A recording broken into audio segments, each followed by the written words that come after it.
see it or if they comment or something. You're on. It says live right now. You're on top. Go ahead. So, is this on the Jewish Veg Facebook page? No, it's just I'm just an individual. I'm gonna mine. I think So, if it's working. Welcome to Jewish Veg. And you are? My name is William Daroff. I'm a volunteer with Jewish Veg. We're here to see Alex Hershaft talk about his life in the animal rights movement. And we have amazing food here from Equinox that you see is almost gone, ravioli. Yeah. And this is from Shook, which is a vegan restaurant near the convention center. And at the end are amazing beef burgers from DC Vegan, which is a great catering operation here in Washington. Okay, and who is with DC Vegan? This gentleman here. Hi, this is my first attempt at Facebook Live, but Jane Blaise Mitchell said at the Animal Rights Conference that she said in one of the presentations, she said, if everybody will hold up their phone, and if you have a phone, you have the power to make a difference. So I'm trying to follow her advice. Okay, so tell me who you are, and this food is from your company? Yeah, I'm Michael. I'm one of the owners, co-owner of DC Vegan. Okay. And we do catering and fresh grab-and-go food distribution in DC and the metro area. Wow, and how long have you been in business for? So it'll be 3 years in January. Oh, congratulations. Yeah. And how's business going? Do you see a growing vegan movement in the DC it's area? going really well. Yeah, we actually feed many non-vegans. You do. Do you ever use one of my favorites is the Beyond Burger. Yeah, and we're going to be featuring the Impossible Burger. Oh, I've tried that too. Yeah. So we're going to be featuring that at we're opening up a sandwich shop in 2018. So we'll be featuring that as well. Oh, fantastic. Yeah. Well, thank you for catering this event. It's wonderful. Sure. I haven't had the chance to try anything yet, but it looks really good. Well, thank you. Who else does anyone else want to interview? And is that a Beyond Burger? Or is that is a beet burger. A wet burger? Beet. Oh, beet. Yeah. Okay, so like a vegetable beet burger. And we've got salads here. Okay. Great. Let me see who else I can. Let's see. Yeah, one of them wasn't up for going out tonight. My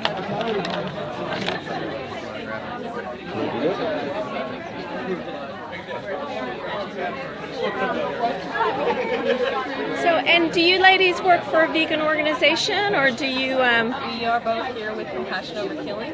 Oh, Compassion Over Killing. Okay. And these are like, what are these? Just handouts from literature, and this is at our holiday party. These are bumper stickers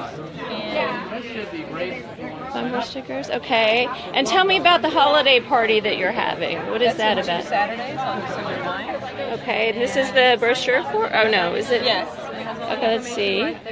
Let me see if I can get a close up. It's going to be a great time. It starts at 7. We have a hero happy hour. It's so funny. I've never done this before, so I don't know how to get. Okay, I'm sorry. Okay, let's see. Yeah, can you hold it up for me so I can get a good shot of it? Okay, let's see. There we go. All right. And tell me, when is it going to be? December 9th. Saturday, December 9th in Silver Spring, Maryland. And where is it going to be at? It's at the Veterans Plaza, but tickets are required, so you have to go to COK.net and you can find the ticket. Oh, okay, great. And how much are the tickets in case people are interested? For just a general admission, $150 for our Hero Happy Hour. It starts at 6:15. Oh, great. Thank you. Wonderful. Okay. And you're sponsors of this event as well, I take it? Well, thank you for having it. Thank you. Okay, and this, I guess, is the humane. Let's see. Let's see if I can just. Right now, we're competing against the largest restaurant chain in the United States, Garden Restaurants. And so, if you're interested in signing up or writing to their CEO, Gene Lee, and asking Gene to release a policy to help these animals in all of their brands. So, that would be great. So, all you gotta do is just sign your name, and then, yeah, if you can share it with your friends. Cool. Do you have any questions for that? No, this is awesome. Awesome. I'm glad you get that. And also we have a monthly email, so I can share all of our social events. We have something called Vegan Drinks tomorrow night at Farewell Restaurant. We have like 50 to 60 people come out and eat tasty plant-based food and just have a good time. So if you're around, we've got that. We also do benefit days in DC, Maryland, Virginia. It's just a great way to get involved in the community. So if you're interested in that, just one email a month, and that's all you gotta do is just appreciate that. Thank you, Allie.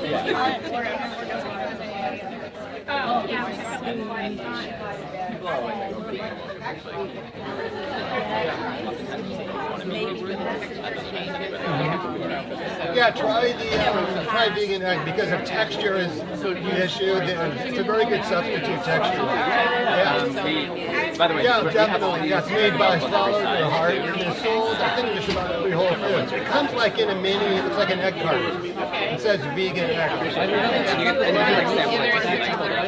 Please take that. This is our membership brochure. This is our infographic, which sort of concisely explains the Jewish basis. I think is that going to start? Please, Karen. And would you like to introduce yourself real quick? I'm doing my very first Facebook Live. Oh, it's so exciting. I'm Jeffrey Cohen. I'm the executive director of Jewish Veg, and we're the main organizer of this event tonight.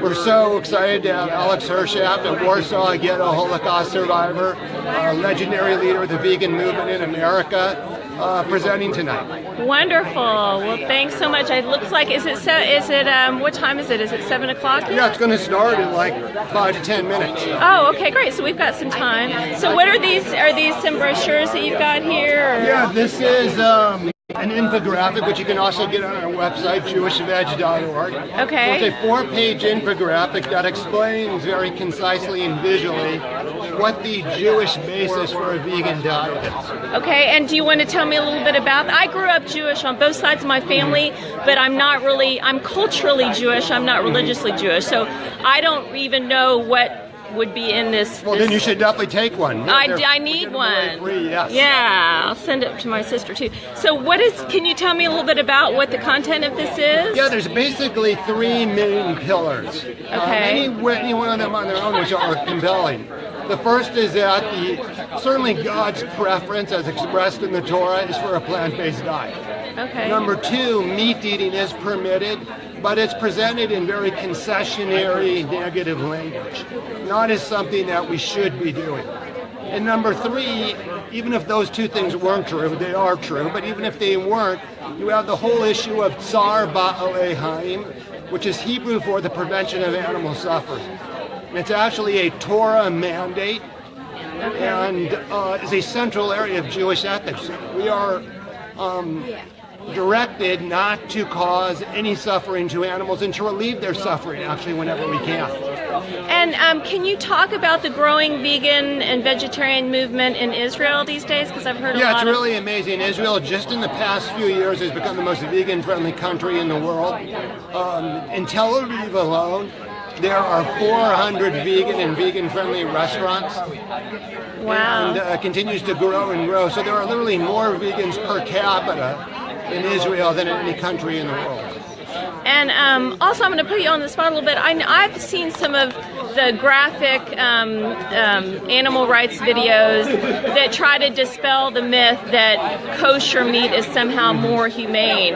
Because I've seen some of those graphics, and they're just as violent, if not, well, I don't want to put a category, but can you talk about that, how the misperceptions about some people think if they buy kosher that somehow that has some greater degree of humaneness to it? What people need to understand is that no kosher meat companies of any significant size raise their own animals. All of these animals are factory farmed and come from the same places where Tyson Chicken or Oscar Mayer or any non-kosher company buys their meat. So the animals are raised in factory farms and they're only owned by the kosher meat companies for the last few seconds of their lives when they're at the slaughterhouse. Okay. So in that sense, no matter what you think of the method of kosher slaughter, and that is a debatable point, whatever you think about that, the animals are cruelly treated in factory farms just like all other animals in animal agriculture. Wow. And do you see within the Jewish community in the United States, do you And are you? So do you work full time for this Yes, organization? I'm the executive director. Okay. So when you're outreach to different synagogues and Jewish organizations, do you find that there's a growing level of interest in veganism? Or do you have any comments about the trajectory over time that you've noticed? Or how long have you been with this organization? Been with the organization 5 years. 5 years. So have you noticed that we're sort of, as Jane Velez Mitchell would say, reaching a tipping point in the interest and the growth of this movement? Do you have any Oh, comments about that? definitely. The metaphor is we're a snowball rolling downhill, which means we're getting bigger and bigger. More people are climbing on board. It is not a trend. This is going to continue to get bigger and bigger over time, and it really needs to. So organizations like ours and some of the other organizations represented here tonight are just trying to push that snowball and get it to roll faster and faster, because obviously billions of animals are suffering as we're standing here. Yeah. And then, of course, there's also the health component. For sure, and yeah. environmental components as well. Right, we have this epidemic of chronic diseases, most of which are connected to lifestyle. When I say lifestyle, that primarily means diet. So we know that a healthy plant-based diet on average leads to longer lifespans and much lower rates of chronic disease. Oh, great. Okay, well, thank you so much. Is it 7 o'clock yet? Because I don't Just wanna... about. Okay, well, I'm going to Thank see you, if... Sharon. Thank you. Let's see who else. And there's the guest of honor, Mr. Alex Hershaft, talking to some people. My daughter,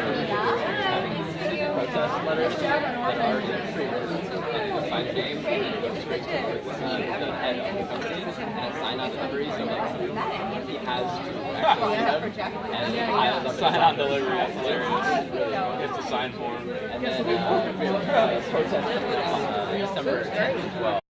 And we actually go to some of their like the ag industry like conferences and see like what they say, you know, they hate, and they say that protests are like one of the most effective things that we've been doing. So we're laying on the pressure pretty good. don't get nervous. I think you're live. Oh, that's all good. Oh, No. can you talk about protests, what you just said to her about how you've noticed it's grown in effectiveness? Yeah, so I'm an intern with the Humane League, but a bunch of the staffers there, they actually have done research and found out that the animal agriculture industry has come out and said that protests are very effective in something they don't like. So Have you heard of the organization Direct Action Everywhere? I've heard of them, yeah. Have you heard of them? Sure. Have you seen that? Did you see the video about the pig Lily and the FBI taking the 2 piglets? It was all over the news. And Glenn Green, what is his name? I'm blank. Is that his name? Glenn Greenwald Yeah. from The Intercept? Yeah. He did a piece on that got a lot of publicity. Oh wow, yeah. No. I think, yeah. And you're an intern with the Humane League? Okay, great. So have you gone to any protests yourself personally? Are you aware of any in the DC area? Yeah, the Humane League does have a protest coming up on December 10th against Capitol Grill, and that should be a lot of people coming out, and it should be really fun. It's a silent professional protest. And what are the grounds for protesting Capitol Grill? Or not the grounds, but I mean, what? I sound like I'm a lawyer, so I kind of sound like I'm. Yeah, for that I should probably run it over to my supervisor, Thomas. And is that Thomas right there? So that's Thomas. He's the one that helped me figure out this Facebook Live really? description. Okay. Oh, is this or how Facebook to Live do right it. now? I've never done Facebook Live Is before. this Facebook Live? Yes, this is Oh, my dear. first attempt Oh, at my. it. Okay, I did not realize that. Yeah, way, say hi. Hey, everybody, how you doing, Facebook? Okay. I saw your name and I was like, you're friends. I'm fairly new to Facebook. It's the best thing. It How is. long has the Facebook Live been running there? Well, since he was showing me how to do, he was showing me how to do the description, but I didn't know to hit the button to. that's all Someone good. else over there helped me. Yeah, well, definitely feel free to come on back. And, Okay, great. we'll definitely, Thanks. answer more questions for you. Okay, let's see if I can. Good luck with the first Facebook Live. Thanks. Good luck with your protest. When is the protest again? Against Capitol Grill. Oh, you never. Okay, I didn't let you answer the question. What is No, it that's about? okay. Once you come back around, I'll have my supervisor answer that. Oh, Oh, okay. All right. That's right. You were saying that he was going to. Yeah, and then Thank it's you. like, All right. Thanks. Yeah, we Live have. out in the country. This is Logan. Nice to meet you, Logan. So we have a silent protest in McLean, Virginia, so it's about 35 minutes from you, on December 10th at 5 p.m. So if you're able to come out, we're hoping to have 35 to 40 people. And it's a great way of showing the Capitol Grill that people are standing tall against animal cruelty, and we do want a meaningful animal welfare policy to be released for these chickens. So these chickens are bred to grow 3 times their natural size. These chickens are slaughtered and are fully conscious. These chickens have no access to sunlight. It's a very, very poor quality of life. And so we want to release a policy, and it comes with our silent animals. So if you do have an hour to spare, it'd be a lot of fun. And right after, we're going to the Silver Diner to get food. So if you have that hour to spare, we'd really, really appreciate it. So, Is it McLean? McLean, Virginia. Okay. When is it? December 10th at 5 p.m. So it'd be great. Honestly, every person helps. And I'll go. I just gotta work my schedule. Yeah. Around, but I'll definitely. Dude, I appreciate it. It's so awesome. We appreciate that. Sandra? We appreciate everything you do. Oh my gosh. Thank you. It means a lot. Such a me and cheerleader. Oh, thank you. Well, we can see y'all again, get to hang out, have a good time. Cool. And so y'all heard about this through Facebook, right? This event? Yes. Yeah. Cool. Yeah, through her primarily. Yeah? I made him come. Hey, you gotta do what you gotta do, right? He's vegan. Nice. Well, you vegan. About a year. Oh, that's awesome. Is it like easy, tough, so-so, Oh no. highs and Oh no. I lows? can never It eat was, vegan. we No. stuffed at first, and we did what most vegans probably do. They supplement everything with tofu. Yeah? And, Don't know that? and then we strayed away from that, and we started doing whole food plant-based diets instead of tofu. And now we eat probably 90% plant-based and 10% personal tofu and stuff like that. So I used to get sick. Wow. I used to get sick every single month, and I would be sick for half of my life. I was sick. Like, it was horrible cold. Yeah. I haven't been sick in years. Whoa! That's all. Y'all should share the story around, honestly. Yeah. Do you mind telling about how Oh you're? no, I will get really nervous. I can Okay. talk if it's right next to me. Okay. All right. I'm sorry. I'll go. You can keep coming over here. Oh, you don't mind? I was just interested in what he was saying about the protest. Now, what is a silent protest as compared to other types of protests? Well, there's certain protests that are a little bit more abrasive, but our protests are silent and peaceful. They're non-confrontational. So we stand outside for 1 hour. It's silent. I will do a 2-minute Facebook Live, but it's a great way of showing the people that people are saying peaceful. Okay, great. Okay. Let's see. We got it.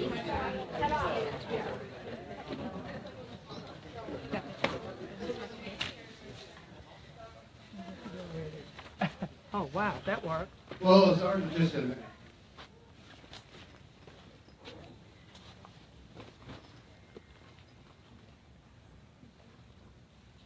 All right, well, got quiet in here, so I guess we'll start now. Great to see that this house is going to be packed tonight. Thank you all so much for coming. Can you hear me okay? Thank you all so much for coming. I'm Jeffrey Cohen. I'm the Executive Director of Jewish Vetch. And we're so pleased to provide this forum for Alex Hershaft tonight. You're really in for an unforgettable experience. And that's why we do this. If you're not vegan yet, there's a good chance you will be before you walk out the door tonight. And if you're already vegan, after hearing Alex, you're going to want to ramp up your activism, I'm sure. So you're going to find it was very worthwhile to be here tonight, I'm sure. I want to say a few thank yous at the risk of forgetting somebody, but I'm going to name names, as it were, and take my chances. Because it took a village, as it were, to make tonight possible. First, in no particular order, I want to thank first of all, I want to thank each and every one of you who bought a ticket tonight to support this event and to come out, because obviously this event would not be happening without each one of you, so we really appreciate seeing you here tonight.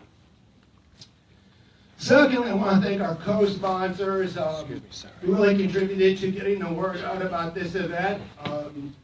Back there we have Compassion Over Killing, the Humane League, Veg Society of DC, DC Vegan Catering, and Equinox Restaurant, which provided some of the delicious food that you've enjoyed. So we had a great team of co-sponsors to make tonight possible, so thank you. We also had a little applause for the end. We got some more thank yous coming. We had an amazing core committee of volunteers for Jewish Veg who put an incredible amount of work into tonight's event. And they are Allison Fox, who is also our newest board member. Allison's husband is an attorney here at Steptoe and made it possible for us to use this amazing venue. Sunny Kaplan, my host, and her daughter Mia are here. Has done so much for this event. William and Heidi Daroff as well, and Adam Goran. So this event would not have been possible without such an amazing core group of committed volunteers. And lastly, I just want to thank the Jewish Vet staff, Evan Davidoff, who was outside the registration table, Naomi Davis, who's actually in Berkeley, but did a heck of a lot of work to make tonight possible from across the country. So thank you to the staff. All right, now you can applaud.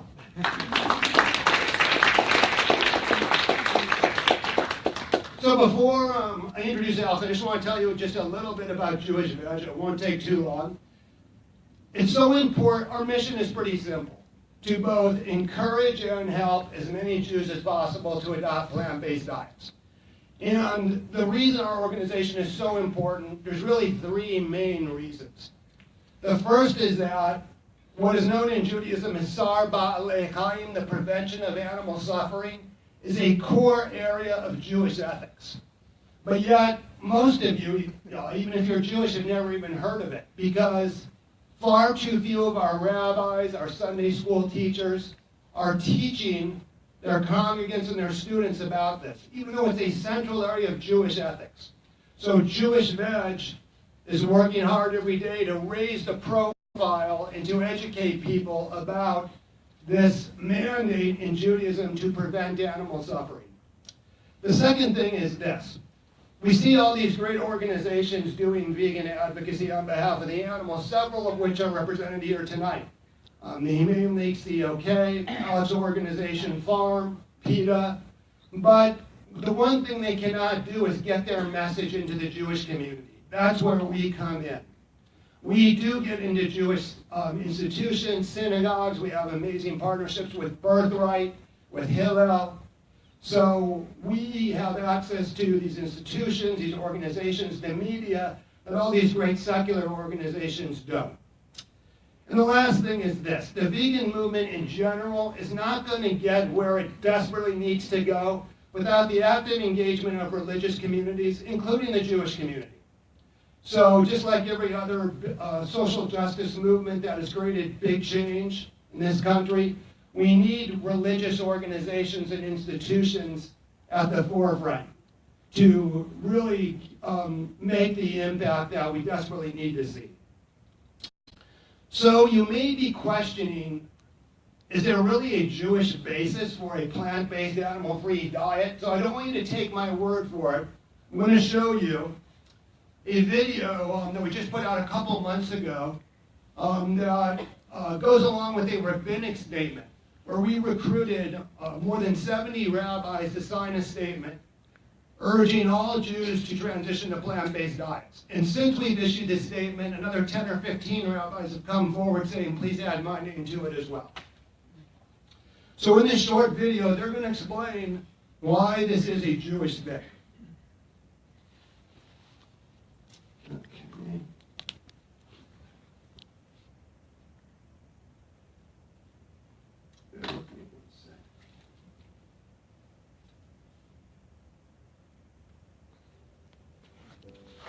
The Garden of Eden, which was the ideal society, was a vegetarian society. Adam and Eve were vegans. If we take literally the vision of Yeshayahu or of Isaiah, it's going to be a world in which there's not going to be any killing, and therefore it's going to be an ideal plant-based diet for humanity. It is a way of life that resonates with the most profound and the most sublime values of Jewish tradition.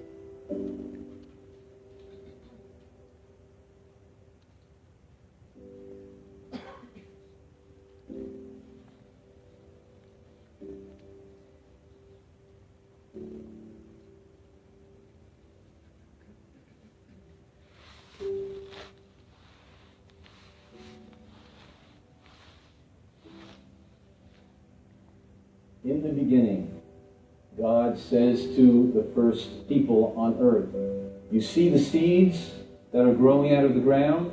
You see the beautiful, delicious fruits that are growing on the trees? These you may eat.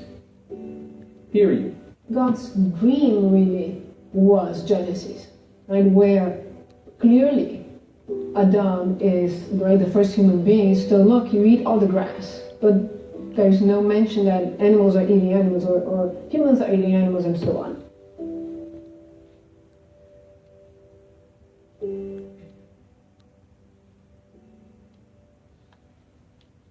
The language the Torah uses with regards to meat eating is concessionary language. If your heart's lust to eat meat, then this is the way to do it. Lust is not a terribly positive concept. God hopes that we, on our own, will evolve to a point where we will realize that we no longer want to participate in this lustful behavior. Today there is therefore no longer any justification in killing animals in order to provide for our own nutrition and sustenance, which we can get today far better from other sources, because today there are other problems that relate to the Torah's injunctions concerning health. We are obliged to protect our health. This itself is a mitzvah.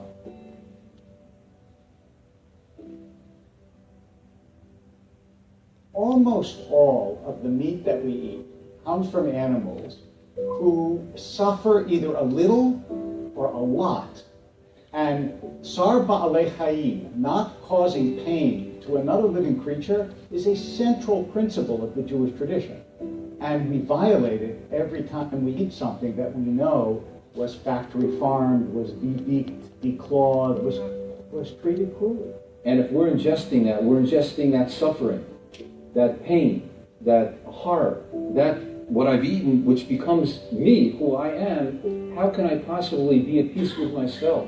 It's not a new idea that animals have feelings, right? That is a Torah idea, that mother birds care for their young, that it's cruel to cook a kid in the milk that it should be drinking from its mother, that it's cruel to tear a limb from a living animal, that it's cruel to make an animal wait to eat when they see you eating because they might think, I'm not going to be fed. The animal is not kosher just because it dies as a kosher animal. It should be kosher because it also leads a life that is a kosher life, that doesn't have any suffering in it. And modern day meat farms just don't live up to that standard. If you understand in that way, you need to understand veganism or plant-based diet as the new kashrut. That is kashrut for the 21st century. Any other form of kashrut is problematic, highly problematic. So if you really want to be true to both the letter of the law and the spirit of the law of what kashrut is all about, then you should lead a life that is based on a plant-based diet. It's important to advocate for a plant-based diet in the Jewish community because we are so far from fulfilling our duties and responsibilities about responsible living, especially toward the animals, that we have to bring out to the public a very somewhat radical idea, which is we shouldn't be eating animals in any form. So people think of gefilte fish as Jewish food, but it's really sort of Polish food modified. And the same thing with the dishes that come, for example, from the Iranian Jewish community. It's Persian Middle Eastern food. Jewish food is the food you grew up with. Noodle kugel feels, to me, very essential to my traditional Judaism, but now I make it with tofu. If you raise your children with a plant-based diet, in a generation, they'll look at tofu or at seitan and think, this is Jewish food.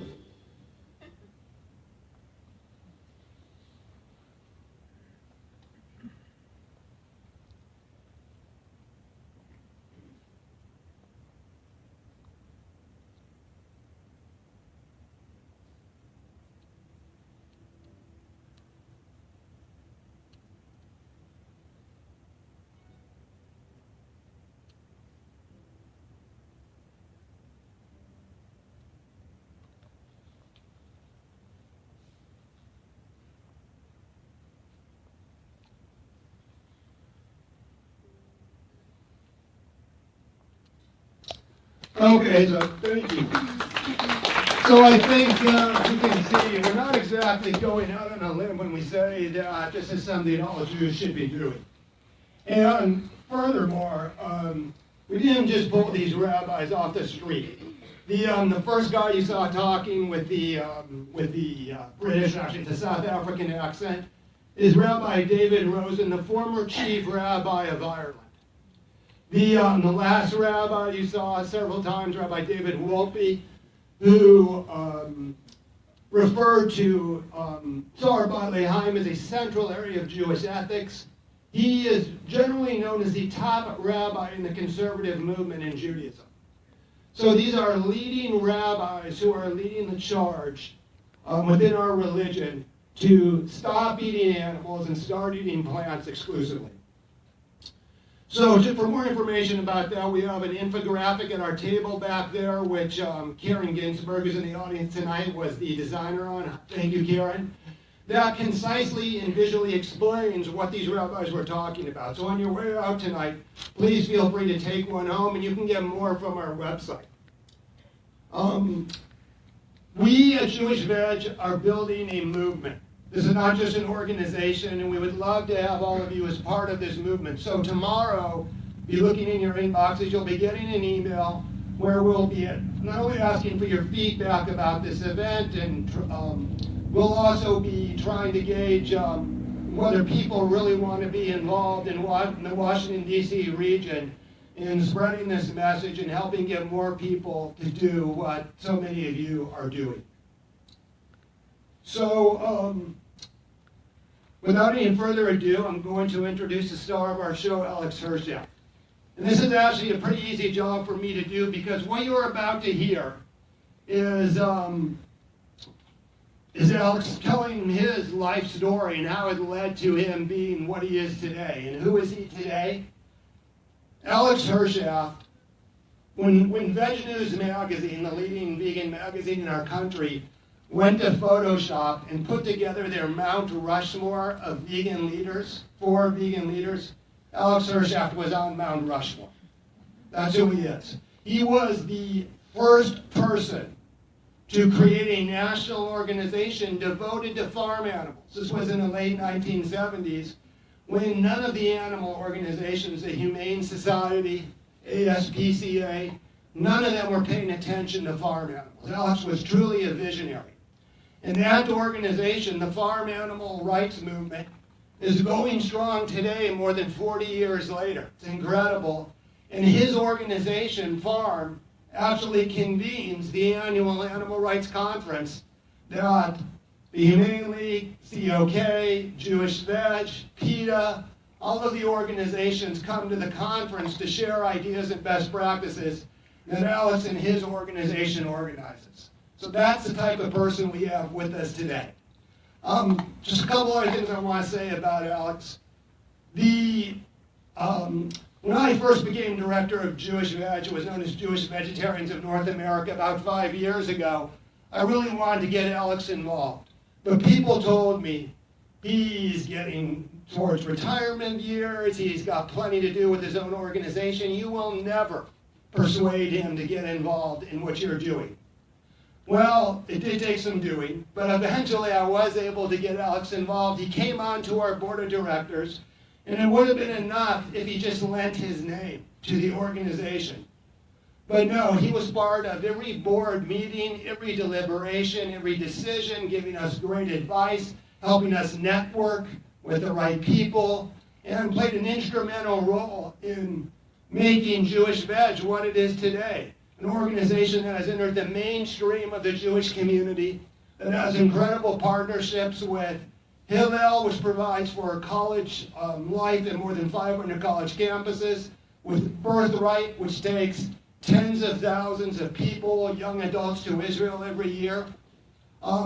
Largely because of Alex's contributions and his advice, we have grown, thankfully, at a meteoric rate in the past 5 years, and we need to keep growing.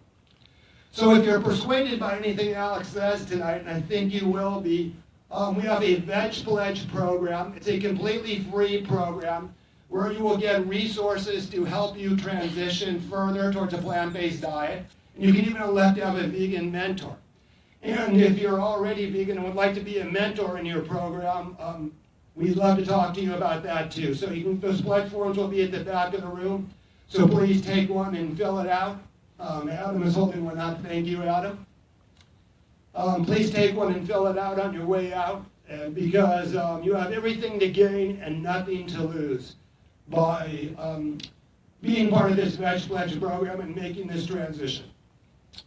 So without further ado, I'd like to introduce someone who is not just tonight's speaker, but a friend of mine, and more than that, has been my personal mentor in becoming a leader of a vegan advocacy organization. You're in for an unforgettable evening when you hear from Alex Hershaft. Alex? Just one quote from me, I'm sorry.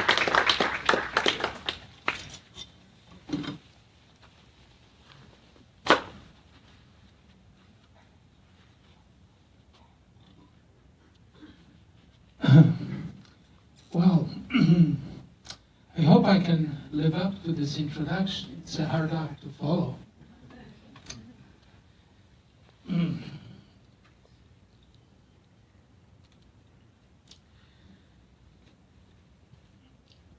First of all, I want to thank Jewish Veg for sponsoring this presentation, and to Steptoe and Johnson for hosting us tonight.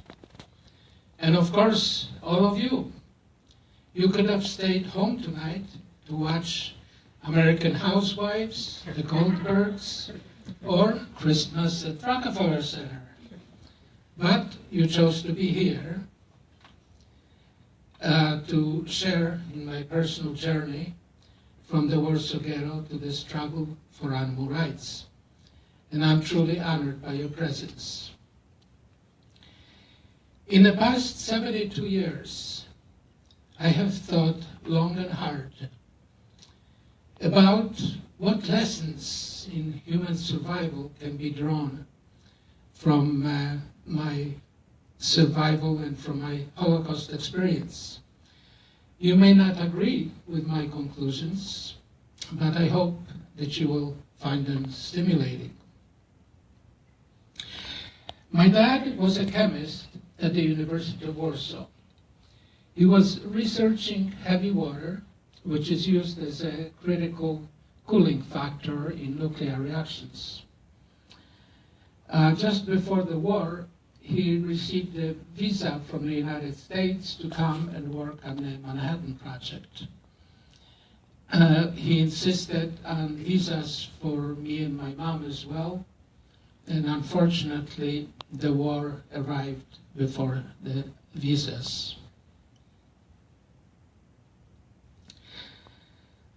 My mom was a mathematician, and she basically used her cunning and her good looks to keep me and my father alive through most of the war.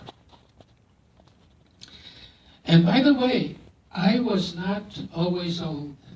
In fact, I was 5 years old on September 1st, 1939, when the Nazi army invaded Poland and set up martial law.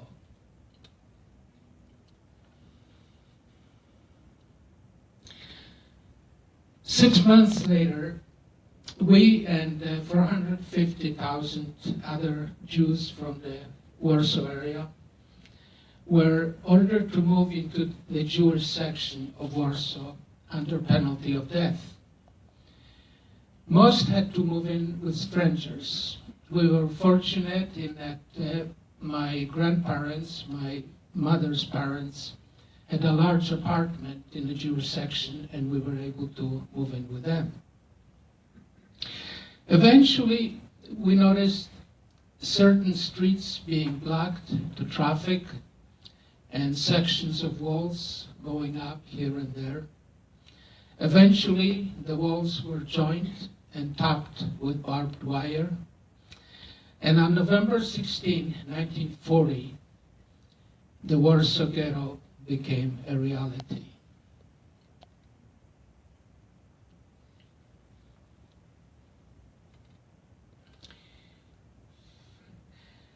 The 450,000 of us were crammed into an area of barely 5 square kilometers. This works out to about 10 times the population density of most downtown areas during a rush hour. Crowding and food shortages became unbearable, leading to a typhus epidemic with victims lining the streets. It is estimated that during the first year of the Warsaw Ghetto, between 80 and 100,000 people died of starvation and disease. We did our best to cope with these hardships. There were workshops to manufacture and recycle clothing. Durable goods were traded outside the ghetto and smuggled in by children, and they smuggled back food.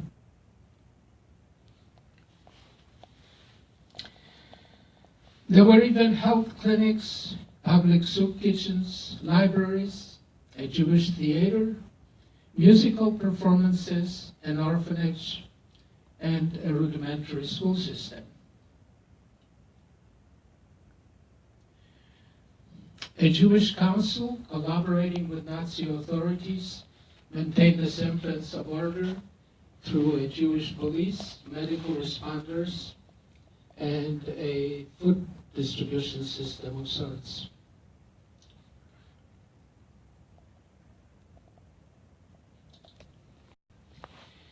On July 21st of 1942, the Nazis launched implementation of what they called Operation Reinhardt, which to most of us is known as the final solution.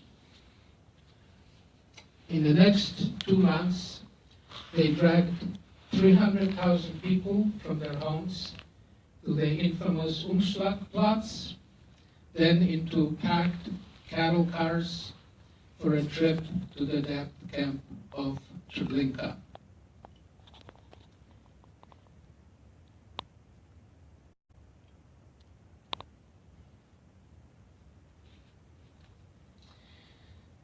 A key element of the operation was thorough deception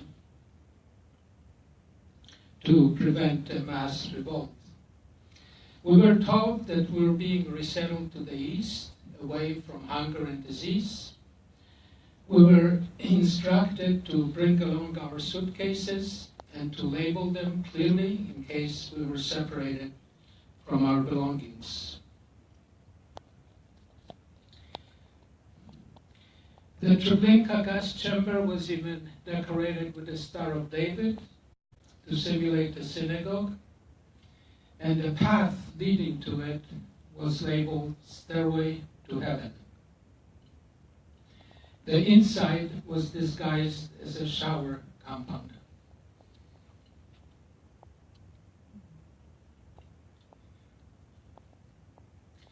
An estimated 800,000 Jews were murdered in Treblinka, and millions more in Auschwitz and other death camps.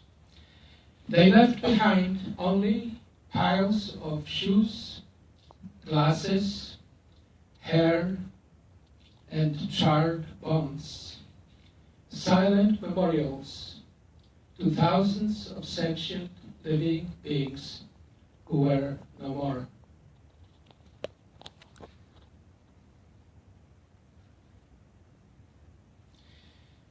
On April 19th of 1943, the Nazis came back to exterminate the rest of the ghetto population, the remaining 50,000 or so people. They were met with vigorous resistance that lasted 4 weeks. That date of April 19th is marked as the 27th day of Nisan on the Jewish calendar throughout the world as Yom HaShoah, or Holocaust Day.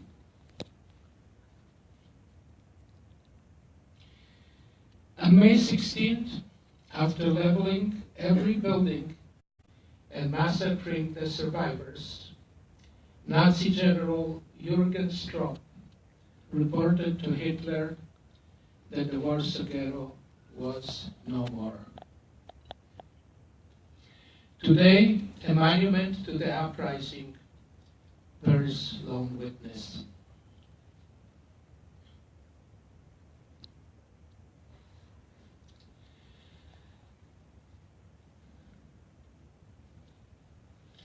I'm alive today because my grandparents had two crucial blessings: a substantial collection of gold jewelry and a living Russian maid named Yuliana.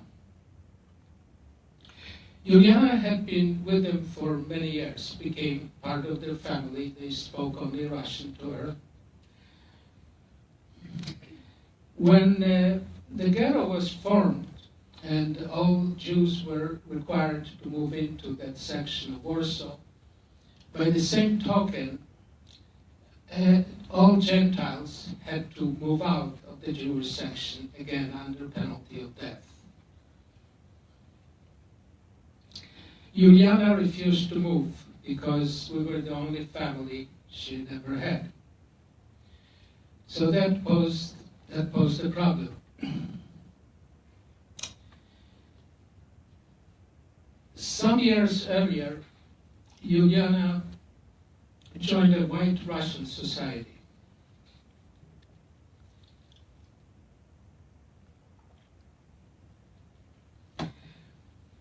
White Russians were the folks who lost in the Russian Revolution, and many of them had been exiled to Poland, and there was a large Russian or White Russian community in Warsaw. The Nazis were cultivating the White Russians because they expected to invade and conquer Russia, and they assumed that the White Russians would be their puppets in running the country. So Juliana had joined the White Russian society basically to maintain her cultural heritage and her language and that sort of thing. But when she had to move out of the ghetto, she went to her White Russian society and basically said that she would commit suicide if she could no longer live with us. So the White Russians were able to get her 2 permits. One, to go in and out of the ghetto, but more importantly, to bring food. For us, that became our path to survival. We would collect clothing, jewelry, and other valuables from friends and neighbors. Juliana would then wrap the clothing around her body, carry it out of the ghetto, trade it for food, and then bring food back, and then the food would be distributed to the people who gave us the valuables.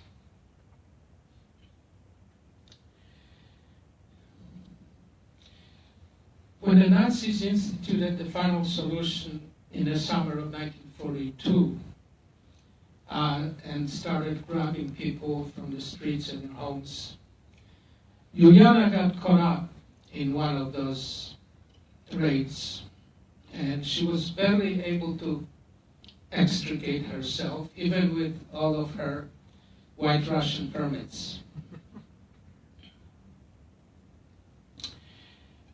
This is when my grandmother decided that it was too dangerous for Juliana to stay with us, and told her that she had to leave the ghetto. Juliana refused, of course. Many discussions, many tears were shed, and she finally consented, but only on one condition.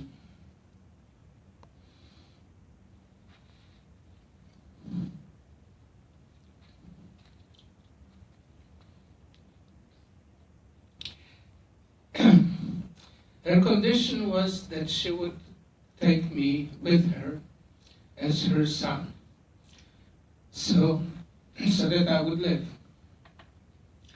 She did this knowing full well that harboring a Jew outside the ghetto was an instant sentence of death.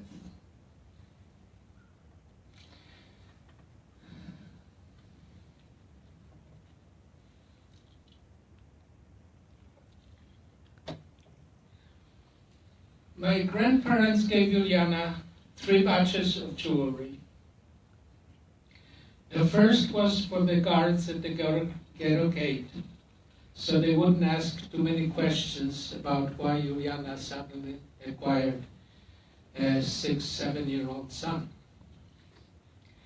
The second batch was for the Polish hooligans who were hanging outside the ghetto gate, to extort any Jews who were escaping.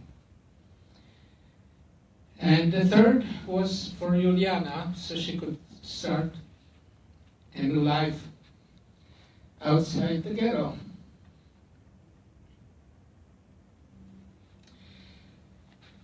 My dad had a sister who was a pretty famous actress in a Polish theater. She had married a Gentile, a Polish theater director, took on his name, and she passed as Gentile. She never went into the ghetto. So Juliana brought me to my aunt's house, and we never saw her again. Eventually, my mom and dad were able to join me. None of the rest of my family survived.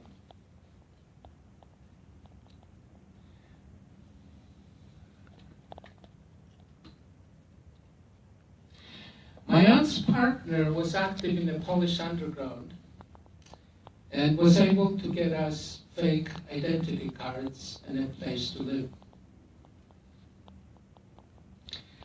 And thus began a 2.5-year ordeal of life in hiding.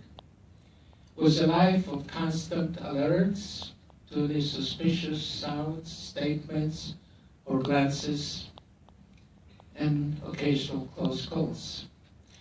My dad lived separately from us under different names, so we wouldn't implicate each other if one of us got caught. In those days, there were only 2 reasons for people to move into an apartment in Warsaw. Things were very tight. Housing was very short.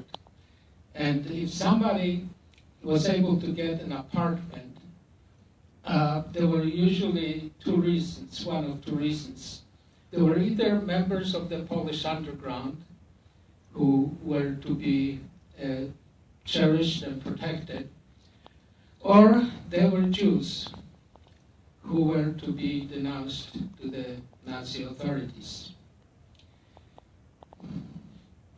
I was only 8 at that point, but I was trained to report any unusual statements or glances to my mom.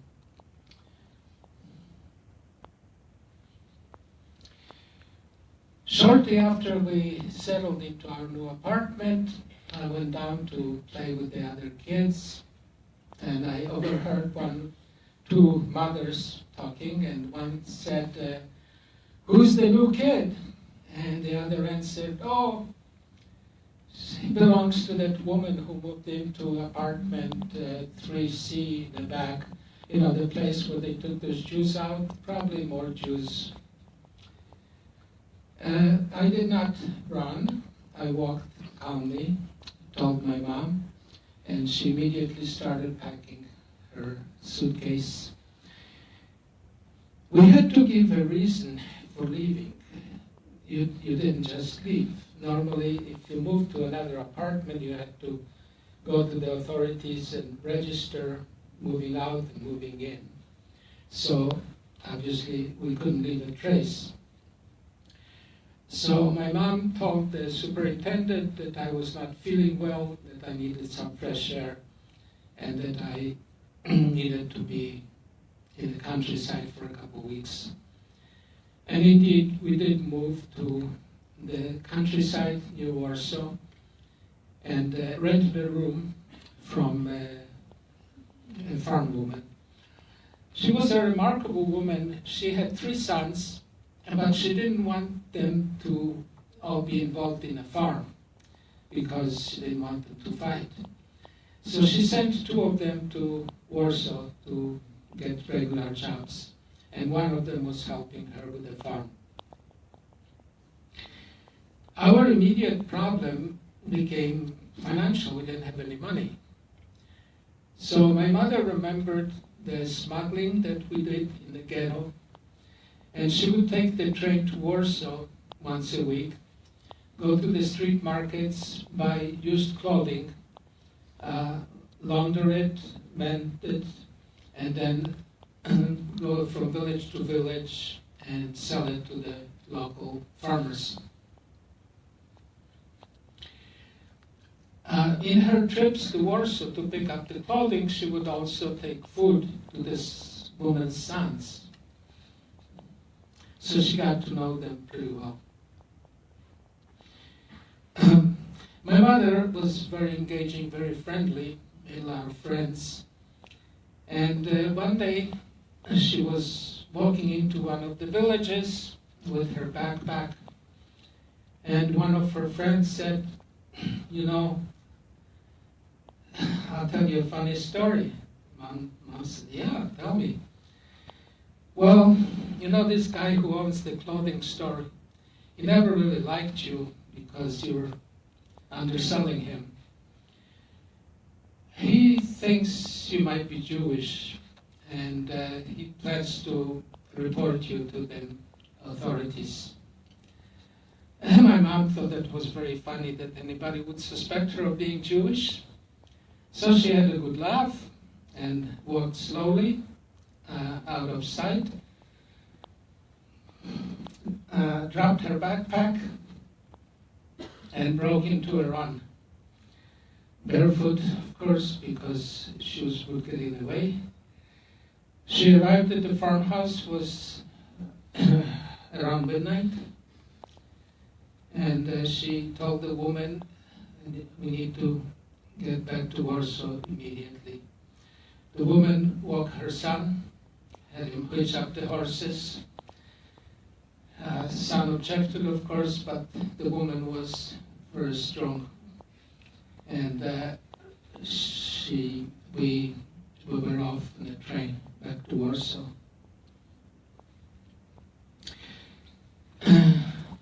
Fast forward a couple of years, when my mother came back from being interned in a labor camp, she found the sons because she knew them.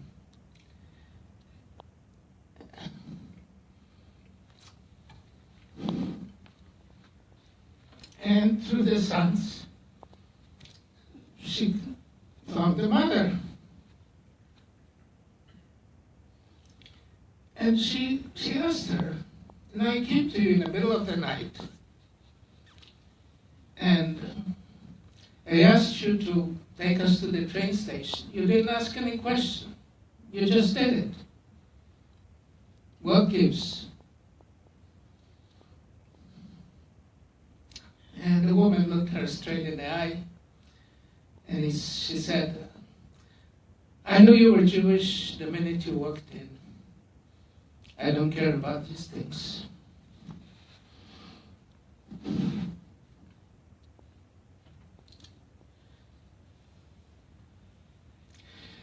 Eventually, we were all separated by the Warsaw Uprising of August 1944. My mother, as I said, was deported as a Gentile, of course, to a labor camp in Western Germany. I ended up in a Polish orphanage, and eventually she found me there. We spent 5 years in an Italian refugee camp. I immigrated to the United States. She immigrated to Israel, and basically spent the rest of her life in Israel.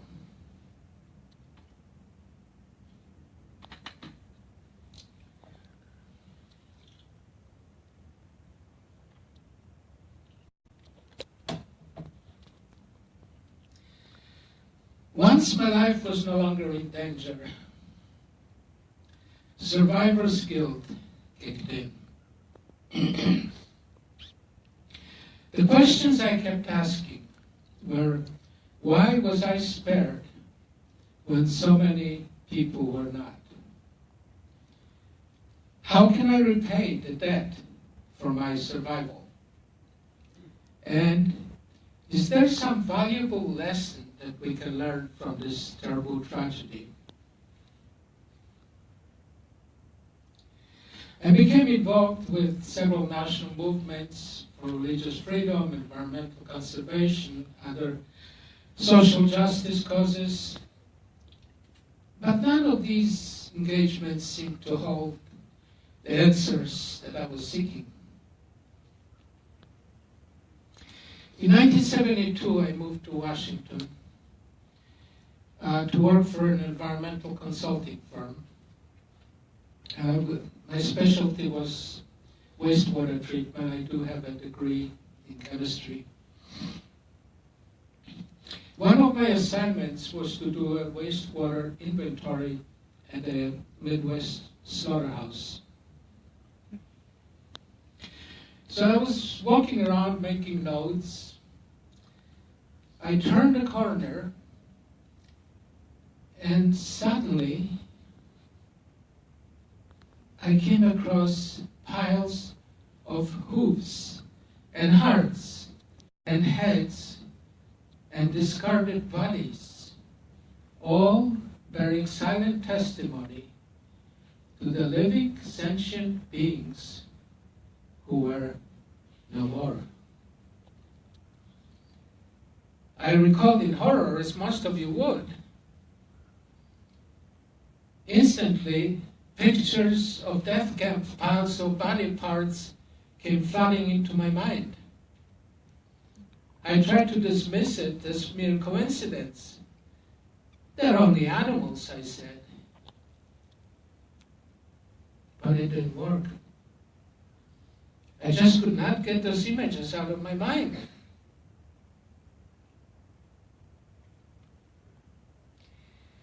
As I became more familiar with animal farming and slaughter operations, I noted more striking similarities. The skin branding or tattooing of serial numbers to identify the victims. The use of cattle cars to transport victims to their deaths. The crowding and housing of victims in wood crates. The arbitrary designation of who lives and who dies. The Christian lives, the Jew dies. The dog lives, the pig dies. The constant objectification and abuse of the victims to make killing more acceptable. And the deception about the horrors behind the death camp and the slaughterhouse walls. My mind was reeling. If killing animals was somehow comparable to killing humans, how can my enlightened society sanction this? Was I losing my mind? And then I saw a quote by Nobel laureate Isaac Bashevis Singer, and suddenly it all made horrifying sense to me. He wrote, "To the animals, all people are Nazis. For the animals, life is an eternal Treblinka."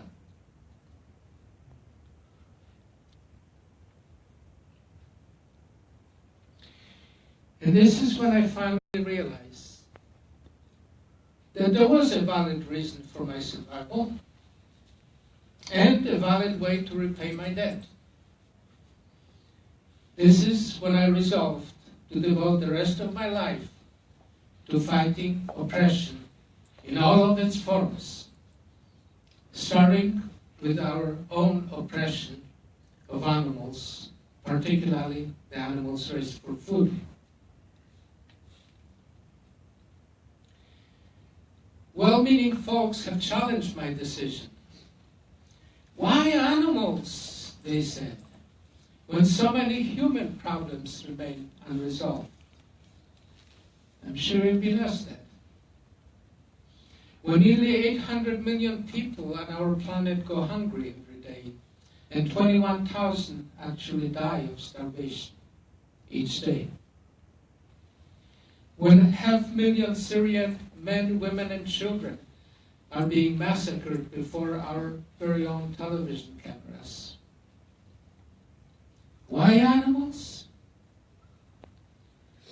Because animal oppression is the key to all forms of oppression. Animals are the most defenseless, most vulnerable, and therefore the most oppressed, sentient living beings on Earth.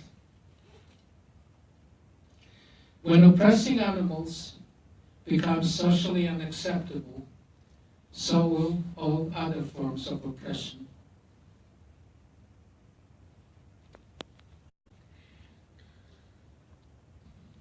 Theologians have long debated whether there is life after death. When it concerns animals, we need to wonder whether there is life before death. As millions of male baby chicks are hatched, they are ground up alive or suffocated because they don't lay eggs.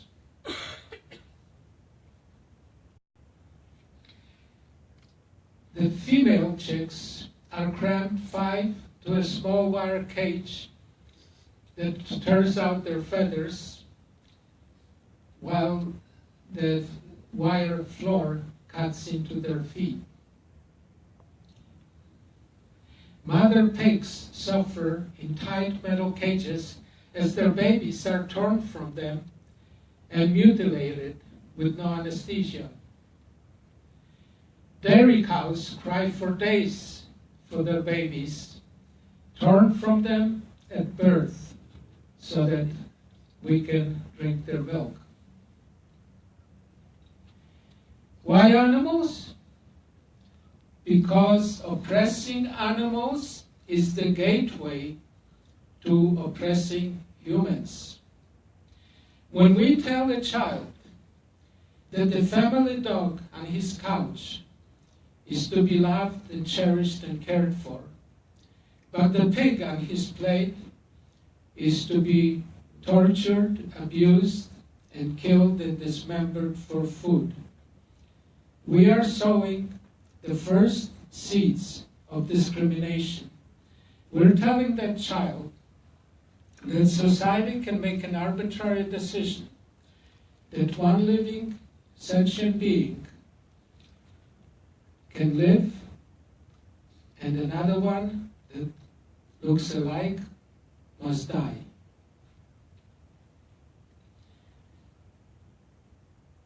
Why animals? Because they are an integral part of our fondest childhood memories. Toy animals were the very first objects we've handled. Our favorite fairy tales revolved around animal lives. Our family dog gave us unconditional love when our playmates and even our siblings did not.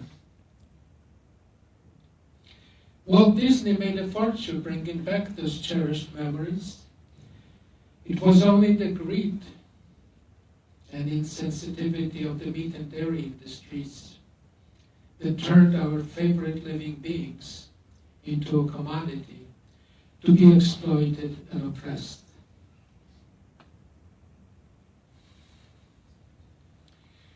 Why animals? Because they share our own feelings of joy, affection, sadness, and grief.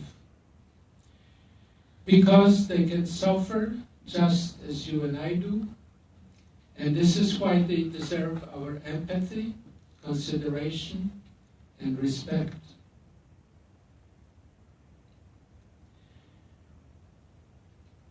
Finally, why animals? Because I can.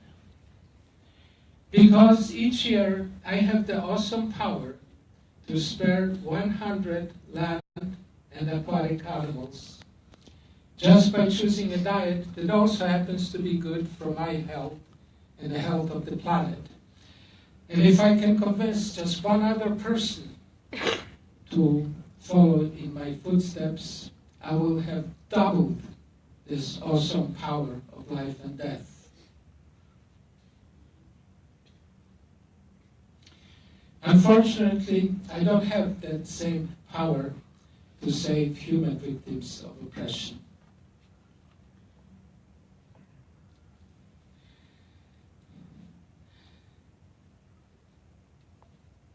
I have learned many lessons from the Holocaust. And one of them is that first and foremost, oppression is never about the victims, my friends, but about the oppressive mindset. The oppressor doesn't care whether the victims are black or white, Christian or Muslim, human or animals.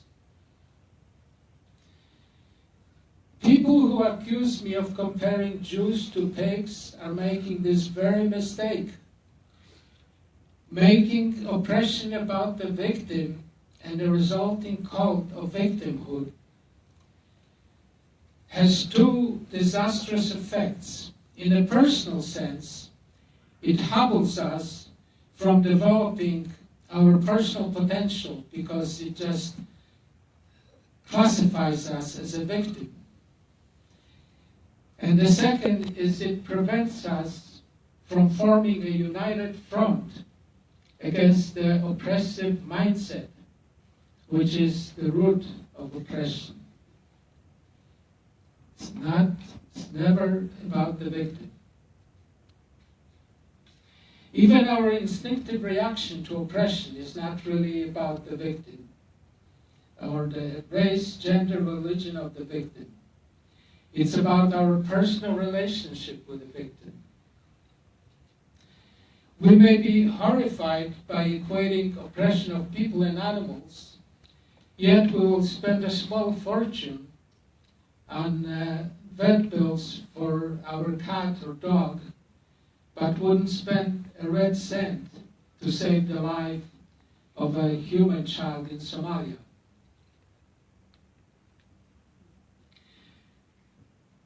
No nation, race, or religion holds a patent on oppression. We're all capable. Remember, the Holocaust was perpetrated by the descendants of Beethoven, Brahms, Goethe, Kant, Nietzsche, and Schiller, by upstanding, church-going, respected members of their communities. And on this side of the ocean, so many of us not only tolerate, but actually subsidize the oppression of animals every time we shop for food. Oppression begins subtly, even imperceptibly. And, like some forms of cancer, by the time it becomes manifest, it is too late. Finally, oppression can never succeed without the silence of the witnesses. Many upstanding Germans knew about the death camps in their midst, but did not speak up. Partly because they would lose their life. We too are aware of the factory farms and laboratories in our midst, yet we remain silent when all we have to do is post it on Facebook. As Nobel laureate Elie Wiesel so aptly noted, silence favors the oppressor, never the victim.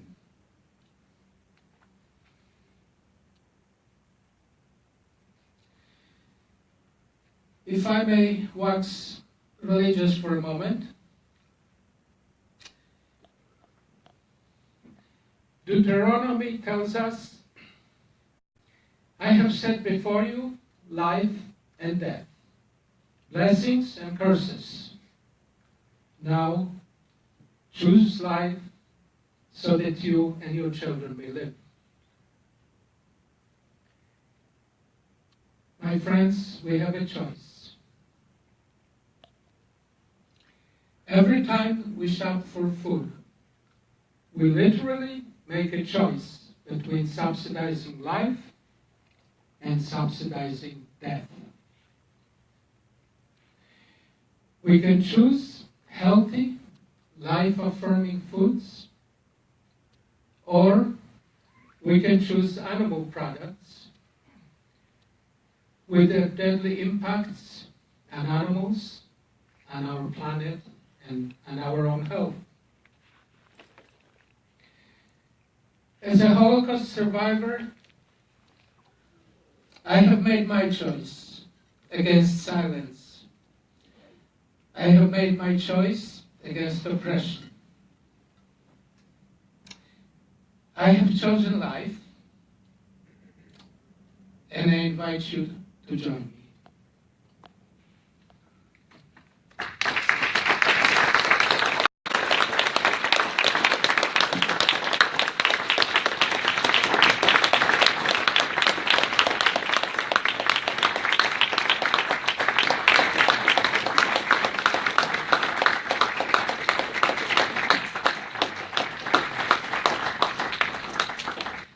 Thanks. We'll take some questions. I'm sure there's a few of them out there, so please don't be shy. Any questions of Alex? In the front row. Quite a story, Alex. Thank you for that very much. My question is just very brief. What happened to your father? I need to Yeah, we just have one microphone. It's my turn. We actually don't know. We know that he survived the Warsaw Uprising, but we don't know what happened to him after that. We just never heard, so we assume that he ended up in one of the extermination camps. Yes.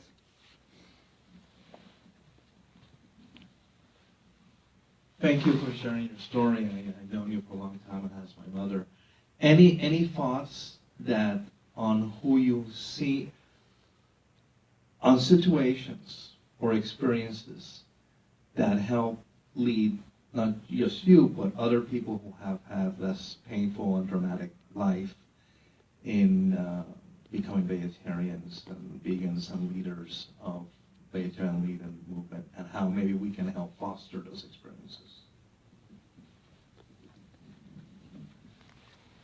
Yeah, this would be a pretty drastic way of bringing about these conclusions.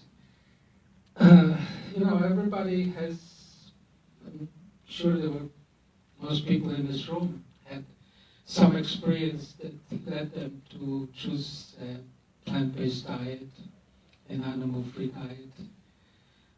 Mine was pretty extreme. I don't recommend it for anyone.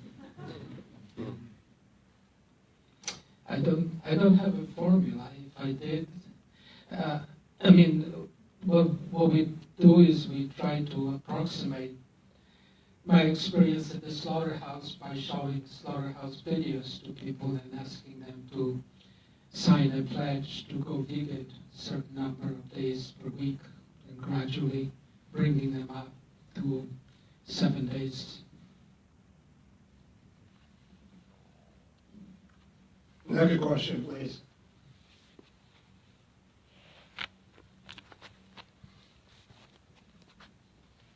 I do have a question. What do you think it means for fellowship inside of a faith community when, as a vegan myself, been breaking bread with people who are not, and what that means in a faith community?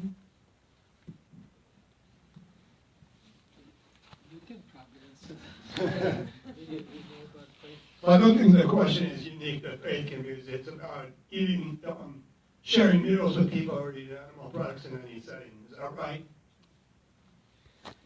Yeah, that's our movement is kind of split on that. I had to face that myself in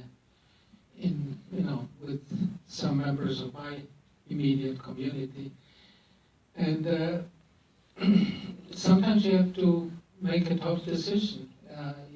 You have three choices. You either eat with them and try not to look, or you eat separately, or you break your relationship. So it's a tough choice and a personal one that everyone has to make for themselves.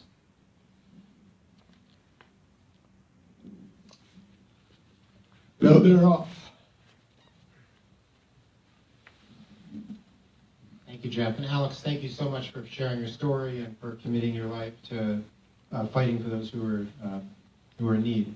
I wonder if you can address, I'm sure you hear a lot of criticism from people for equating human lives with animal lives, for potentially minimizing the Holocaust, and on quotes that this is sort of thing I'm sure you have heard a lot of for the last 20 years. What's your response? What should be our response to ensure that the Holocaust maintains its uniqueness, while at the same time ensuring that this wholesale killing of animals is properly thought of by society?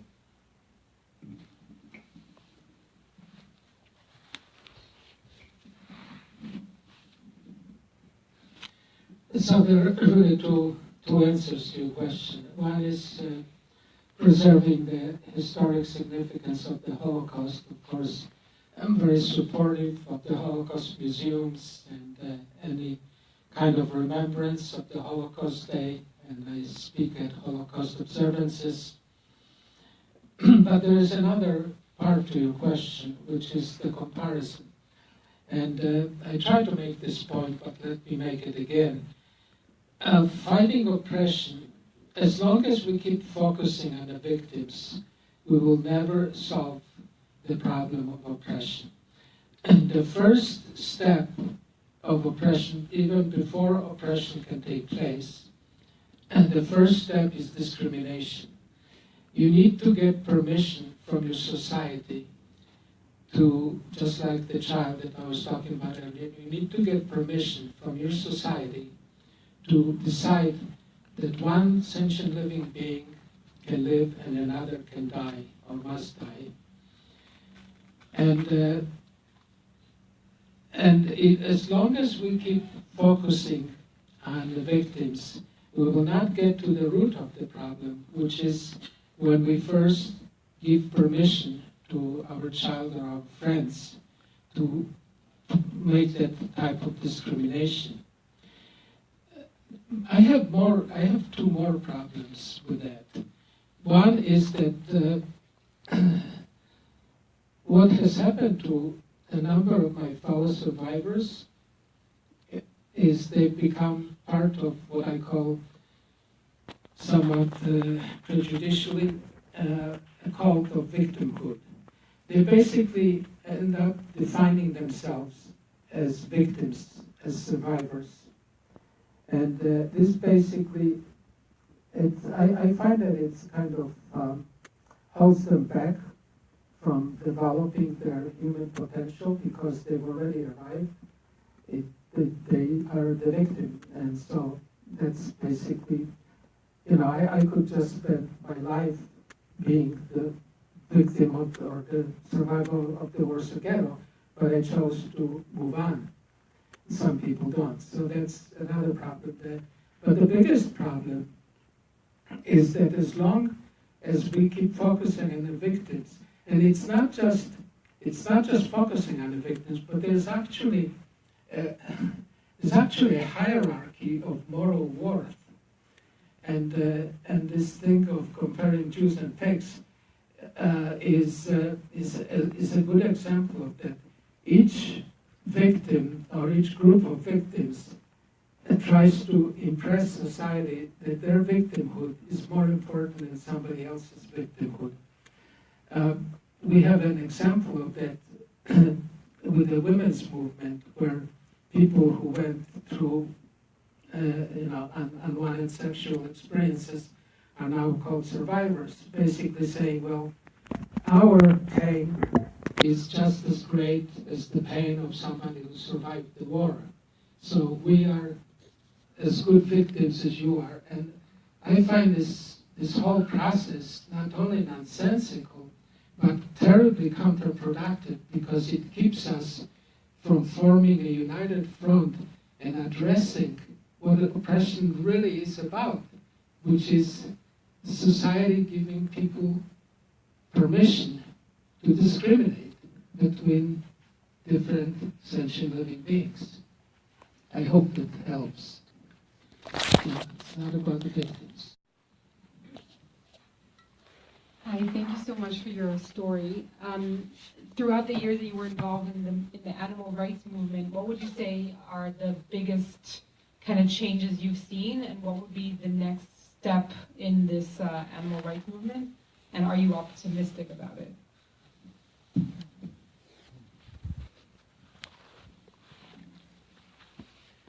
The biggest changes is that when you go into a restaurant and you ask about vegan food, you don't get a blank stare.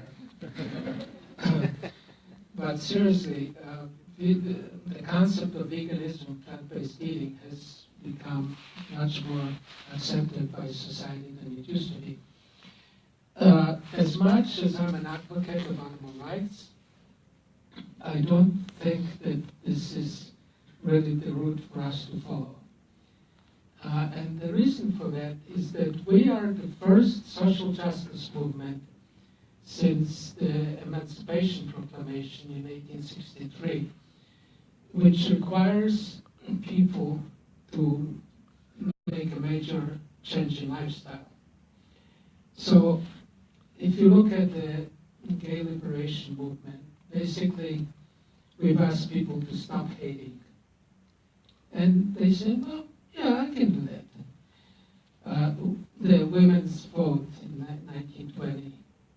Yeah, let women vote. Well, that's kind of stupid, but what the heck? Yeah, it won't affect, I still lead my life. But you ask people about animals, and they say, oh, yeah, I love animals. Well, what about animal rights? Oh, yeah, that sounds good.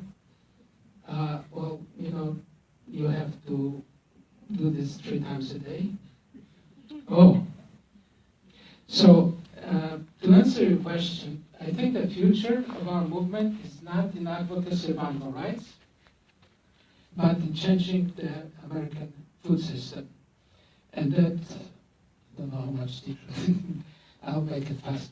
And that has to be done at 3 levels. It has to be done with the food manufacturers and processors.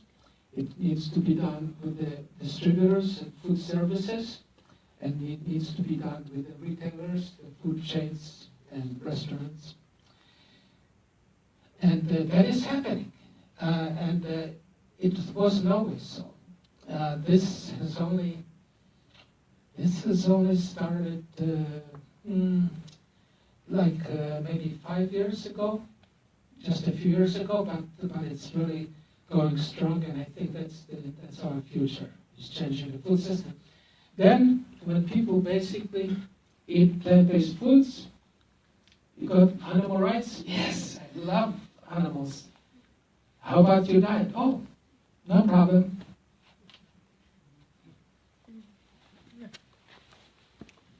Time for one more question. Okay, all right, we'll take 2. Gentleman in the back and Victoria. I just wanted to thank you so much for sharing your story and your experience in your life with us, and for dedicating your life to doing this amazing work. I have heard a lot of people who obviously are not Holocaust survivors comparing the Holocaust and the animal rights movements.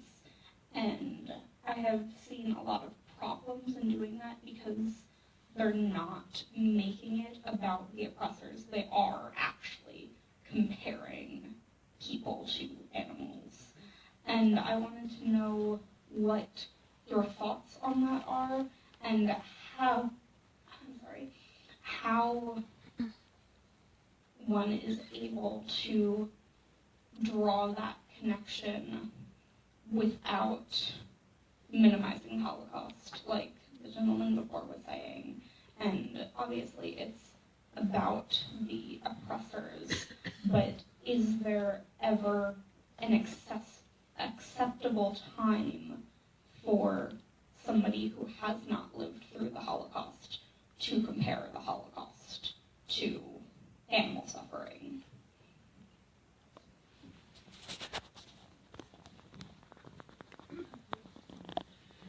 The short answer is no.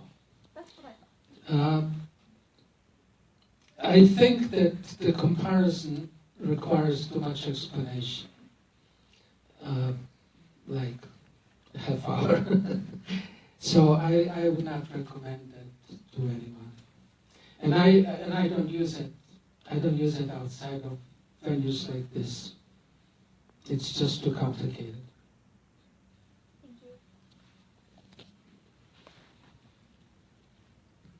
Okay. My last question, no pressure, but.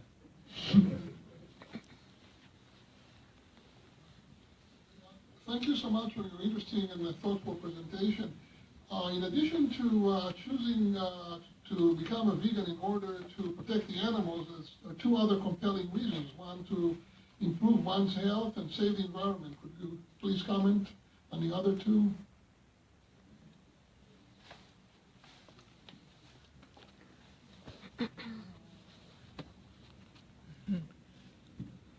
You mean in the next 30 seconds?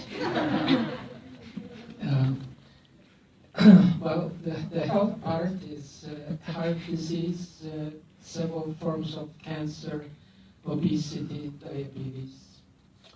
The environmental aspects are air pollution by livestock, by cows, water pollution by all animals raised for food, pollution of basically our drinking water supplies, and deforestation to clear land for pastures, for animals. That's kind of the 30-second answer. I think that we have to be out of here in a minute or so. Do you have time for one more quick question, real quick? Okay, one more quick question. Okay. My question is, are you familiar with any of the animal rights organizations that do open rescues? And in terms of, I know that you were saying, kind of like Tobias Leinhard, he's the vegan strategist, he was basically agreeing with you that until veganism becomes more mainstream, that it's more successful to try the health-based approach to get people to become vegans. But in terms of strictly looking at the animal rights reasons for becoming vegan, do you think that some of these organizations like Direct Action Everywhere that do open rescues, do you think that that's a way of bringing people into the realities of, because a lot of people won't watch those graphic videos, so if you could just comment about open rescues specifically, I'd appreciate it. And just so everyone knows, open rescue involves people going into factory farms and actually rescuing farm animals from the farms. Yeah, again, I think that anything that brings, that raises the consciousness of the public to the whole issue of animal agriculture is good, as long as it's not offensive. But I think that the future of animal liberation is in just changing our food system, not appealing to people's better nature, unfortunately. That appeal only goes so far, not far enough to change the lifestyle 3 times a day. One last round of applause for Alex.